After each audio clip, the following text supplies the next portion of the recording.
స్థాయి సమావేశంలో గత పాలనపై సీఎం చంద్రబాబు విమర్శలు చేశారు. గత ప్రభుత్వం వల్ల రాష్ట్రానికి బ్యాడ్ ఇమేజ్ వచ్చిందని అన్నారు. కూటమి ప్రభుత్వం వచ్చిన తర్వాత పాలన గాడిన పడిందన్నారు.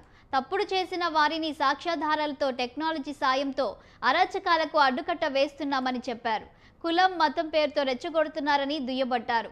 నీతి మాలిన రాజకీయాలు చేస్తే రాజకీయం ముసుగు తీసి నేరస్తులను నేరస్తులుగా పరిగణిస్తామన్నారు.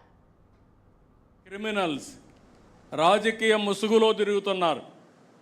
నేను పదే పదే చెప్పాను, ఈ విషయం కూడా మీరు అధ్యయనం చేసుకోవాల్సిన అవసరం ఉంది. తీవ్రవాద సమస్య, ఫ్యాక్షన్ పాలిటిక్స్, అదే సమయంలో కమ్యూనల్ వైలెన్స్, రౌడీజం నిర్మోహమాటంగా అణిచివేశాం. అక్కడ రాజీ లేదు, అడ్డంకులు లేవు. కానీ ఇక్కడ వచ్చింది అలాంటి రౌడీలే రాజకీయ ముసుగేసినప్పుడు ఆ ముసుగులో కానీ మనం ఏమారి ఏమాత్రం కూడా అప్రమత్తంగా ఉండకపోతే చాలా ప్రమాదం వస్తుంది. 2019 ఎన్నికల ముందు వివేకానంద రెడ్డి హత్య ఒక ఉదాహరణ. ఆ రోజు నేనే ముఖ్యమంత్రి, గుండెపోటుతో చనిపోయాడు. నేను కూడా నమ్మాను, ఎవరైతే చేసిన వ్యక్తులు జాగ్రత్తగా ఉన్నారు, ప్రణాళికలు రచించుకుంటున్నారు, మనం మాత్రం కంట్రోల్ చేయాల్సిన వ్యక్తులం ఏమరపాటుకు గురయ్యాం.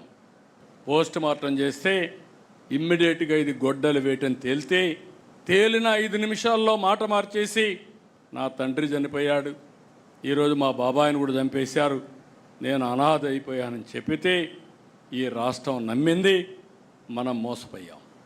ఆ రోజు కానీ మనకు ఆలోచన వచ్చి 2 గంటలు మనం ఆలోచించి అప్పటికప్పుడే మొత్తం రికార్డ్స్ అన్ని సీజ్ చేసి దోషులను కానీ అరెస్ట్ చేసుంటే మనం ఓడిపోయేవాళ్ళం. తమ్ముళ్ళు ఎమ్మెల్యేలు మీరు గుర్తుపెట్టుకోవాలి. ఇప్పుడు సోషల్ మీడియా కూడా వచ్చింది, ఇది మరీ ప్రమాదంగా ఉంటుంది. వ్యక్తుల యొక్క క్యారెక్టర్ని అసాసినేషన్ చేసే విధంగా, ఆడబిడ్డల యొక్క అన్ని విధాల అవమానం చేసే విధంగా కూడా సోషల్ మీడియా వచ్చే పరిస్థితి వస్తుంది. గౌరవంగా బతకాలంటే గౌరవంగా బతికే వాళ్ళని కూడా ఇబ్బంది పెట్టే విధంగా వస్తుంది.